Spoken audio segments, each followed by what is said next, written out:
Hello, everyone. Today I'm going to present this paper, Cinema Sensorium and Ecocentric Reality in the Age of Anthropocene.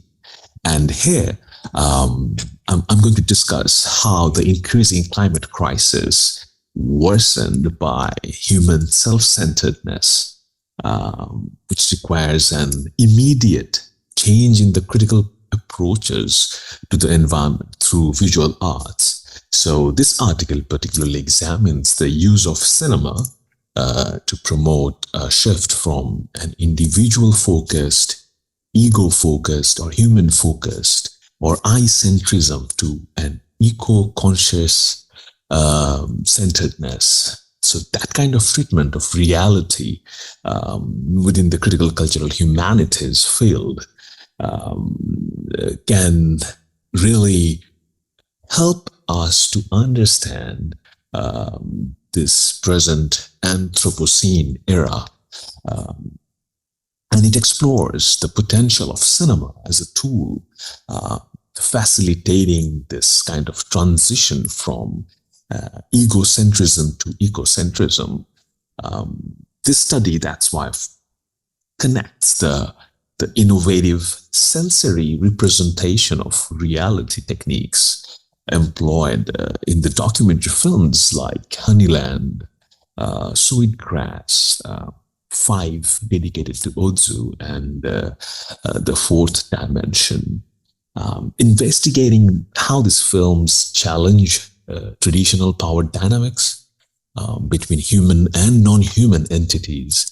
This paper concludes that these films go beyond the constraints of human perception, giving rise to a fully immersive and comprehensive sense of ecocentric and ambient realities. The objective is to enhance the conversation about environmental sustainability and emphasize the significant influence of cinema in shaping human awareness and relationship with environment. Scholars claim that there is a crisis of imagination. The Anthropocene era demands our collective imagination's capability to comprehend the scale of ecological crisis. The challenge lies in registering these changes, not just through scientific instruments, but in our imaginations as well, which is the most sensitive of all devices. And art can speak louder than volumes of scientific data, engaging the public's imagination immediately, right? This dynamic leads to a tendency to conceptualize the environment as something we think about rather than directly experience, something very alienating, something very distant and far. And that kind of conventional images of climate change, like polar bears on melting ice or flooded cities, these images are ubiquitous, so common that they have become so common that they risk turning the environment into an abstract concept rather than a lived reality. So this kind of representation alienates human from nature, complicating human responses to environmental crisis. This approach tends to see the environment as something to be visually analyzed and understood, rather than something which we have a direct personal connection. And that's the problem. That brings to light this question: how can visual arts offer different ways of imaging and imagining climate change that activates different senses, different human senses and experiences as well, other than or beyond the visual and or audio-visual experiences. So let's start analyzing these films and talking about these 4 films that I just have mentioned.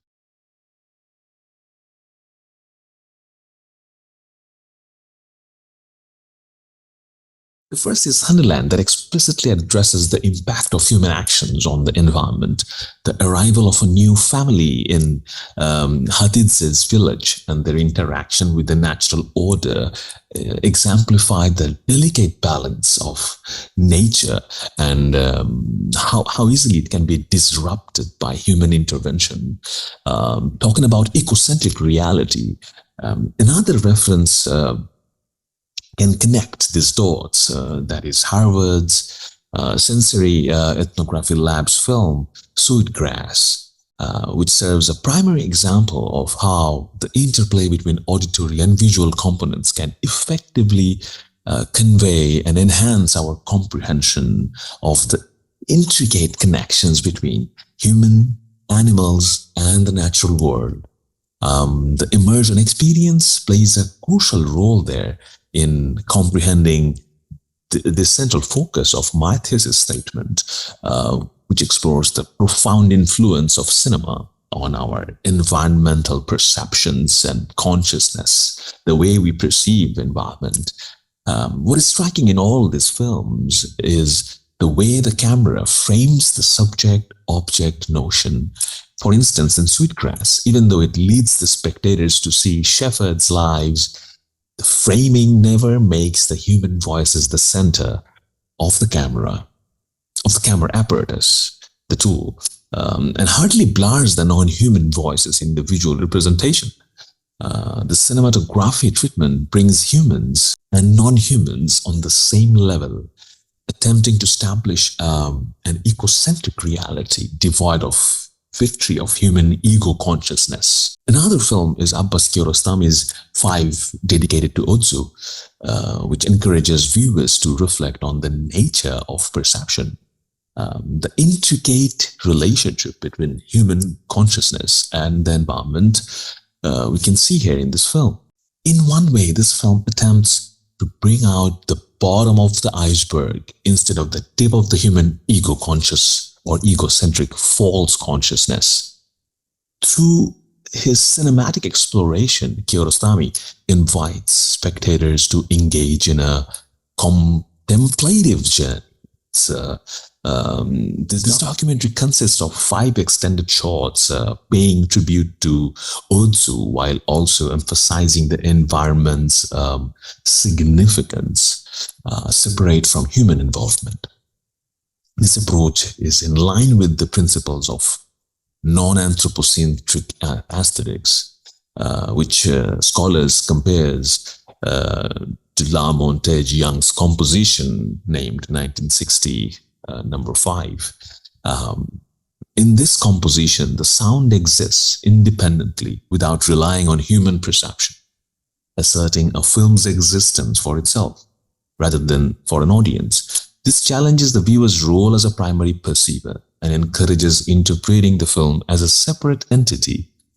If, in the spirit of this, we were to give the 5 episodes titles, we might end up with something like Wood, Esplanade, Dogs, Ducks, and Moon. And that's how scholars have interpreted this film, that Kiarostami's approach, known for its simplicity and self-control, places the audience in a setting where the progression of natural phenomena holds its own importance without the need for human validation. In an interview, Abbas Kiarostami mentions, if I was going to invent another title for 5, he says there, maybe it would be Watch Again, or Look Well, or simply Look. I think we should extract the values that are hidden in objects, Kiarostami says, and expose them by looking at objects, plants, animals, humans, everything. In my opinion, 5 is the result of this way of looking at things. That's very interesting. So it all talks about the way we see and perceive things, which is very much preoccupied with the prejudices we were born with and we grew up with. سینمایی که حاصل همکاری تکنسین‌های مختلف و آدم‌های گوناگون با کارآمدهای متفاوت کاملا مغایرت داره. کار تألیف، گروه احتیاجی نداره، 1-2 تا یار موافق کافی است. توی این کار شما به همکاری زمین و آب و باد و خاک احتیاج دارین. باید باد موافق بوزه، موج موافق بیاد. به قول تخت بازا باید تاس آدم درست بشینه. میخوام یه داستان براتون بگم، یادم افتاد. میگن در زمان قدیم متفکری در هندوستان ماحصل تفکر خودش رو به صورت یک بازی شطرنج در آورد و اونو به مهاراجه هندوستان هدیه کرد. مهاراجه به حدی مفتون این بازی جنگی، عقلی و منطقی شد که اونو به عنوان سمبولی از تفکر و نبوغ هندی به عنوان هدیه به امپراتوری ایران فرستاد و در واقع هدف مهاراجه هند با این کار یک مبارزه طلبی حکیمانه بود. بزرگمهر حکیم، وزیر خردمند پادشاه ایران انوشیروان، راز و رمز این بازی پیچیده و تفکر جنگی و منطقی که در پشت اون بود کشف کرد و تصمیم گرفت که جواب حکیم هندی رو با زبون خود اون بده. به همین دلیل در پاسخ بازی شطرنج بازی تخت نرد رو اختراع کرد با 2 مکعب کوچک به اسم تاس. این بازی اختیار کامل رو از بازیکن و به قولی از انسان میگیره و به اون میفهمونه که به غیر از مهارت و ذکاوت و تجربه، عوامل دیگه‌ای هم در سرنوشت انسان دخیله که برای بسیاری از ما ناشناخته است. بزرگمهر حکیم این بازی رو با عنوان پندنامک به دربار مهاراجه فرستاد و با این کار قصد داشت که به حکیم جوان بیاموزه که جدای از تبحر و تخصص، عوامل دیگه‌ای هم در بازی دخیلند و تاس این عوامل به هر لحظه از زندگی ما اصابت میکنه و خردمند کسی است که پیام این تصادفات رو هم در بازی دخالت بده. این نیروهای پنهانی رو سرنوشت یا قضا و قدر، تقدیر یا نهایتاً میگن حکمت الهی یا اقتدار شخصی که من مجموعه اینها رو حتی شانس و بدشانسی ها رو هم شامل این عنوان الگوی پنهان میدونم. نقش این الگوی پنهان، نقش تصادف، اتفاق یا نیروهای تقدیر رو نه در زندگی شخصیم میتونم نفی کنم و نه در کارم. لحظاتی در تمام فیلم هام هست که باید اعتراف کنم من اونها رو نساختم. این نه اثر تواضع و نه فروتنی. 5 رو به نظر من باید با این دید نگاه کرد، مجموعه 5 رو، اپیزود 1، اپیزود 3 و حتی 4. سینمای خوش ساخت و حساب و کتاب شده با این نوع سینما تقریبا تفاوت شطرنج و تخت نرده. شطرنج جایی برای این نیروهای غیر قابل تردید به نظر من باز نمیذاره. همه چیز در ید اختیار و کنترل خداوندان صحنه، تهیه کننده و کارگردان. من خودم بدون اینکه تخت بازی بکنم مخلص تخت بازام. علت کرکری خوندن تخت بازام به نظرم همینه، چون روی شانسشون حساب باز میکنند و این رو به عنوان یک پارامتر تعیین کننده دخالت میدن در بازی، برای اینکه واقعا به نظر من زندگی رو اگر ما بدون این پارامتر تصور بکنیم یک کمی واقع بینیم رو از دست دادیم. Another film, Trin Minha's The Fourth Dimension, invites viewers to contemplate the fundamental nature of existence and mysterious powers of nature that surpass human experience and human perception. Daniel White, a scholar, suggests that the traditional distinction between the observer and the observed can be reimagined as a mutually beneficial relationship. And Trinha's film exemplifies a philosophical standpoint that diverges from the traditional emphasis on objects. Instead, she chooses to present images that lack object-related content, prioritizing sound over visual elements. White emphasizes that Trin's utilization of digital technology to expand beyond the visual realm and explore new dimensions of sensory perception and consciousness. That is marvelous and very significant to the film, The Fourth Dimension. This approach used in this film not only questions the visual aspects of dominance in cinema, but also encourages a more comprehensive, ecocentric sensory encounter. Trin's imagery, influenced by the history of Chinese and Japanese landscape painting, evokes the notion of qi or spirit, reflecting the synthesis of Taoism, Buddhism, and Confucianism, says Daniel White. This aligns with my exploration of how cinematic representations can transcend traditional narrative structures and instead evoke a sense of spirit resonance, life movement. As White cites, Trin's use of temple imagery, rock gardens, and the interplay of interior and exterior spaces further complements my arguments. My investigation of how cinematic narratives can blur the lines between reality and perception, the physical and the metaphysical, the individual and the collective experience. So this concept is depicted as a poetic fusion in this film, The Fourth Dimension, where the act of creation and the act of experiencing become intertwined. White uses Zen philosophy to demonstrate how everything is interconnected. And according to White, Trin shares a similar perspective with the Buddhist philosophy of no mind or emptiness or voidness of space. For instance, let's have a look at this poem by Tao Ching. 30 spokes join one hub. The wheel's use comes from emptiness. Clay is fired to make a pot. The pot's use comes from emptiness. Windows and doors are cut to make a room. The room's use comes from emptiness. And that's how this illustration in the end can perhaps draw a nice conclusion to my argument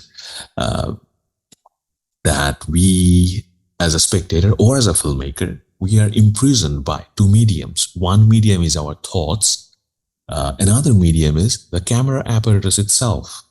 So reality is like pixels in front of us. The meaning we make out of it depends on the limitation of the apparatus, also the limitation I'm imposing on my perception in my brain, in my thoughts.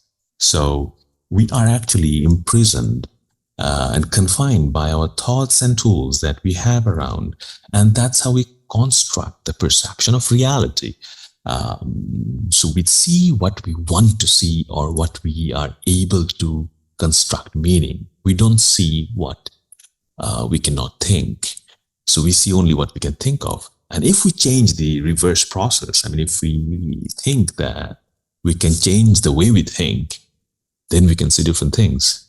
Then we might be able to interact with polyphony of voices, not only human voices, not only this hierarchical relationship between human and nature, which sounds like at the moment in this age of Anthropocene, human versus nature. Rather than we can go for, possibly we can think of it as human as a part of nature, not something superior to nature, willing to have a mastery over nature rather than willing to be a part of this whole ecosystem. Thank you.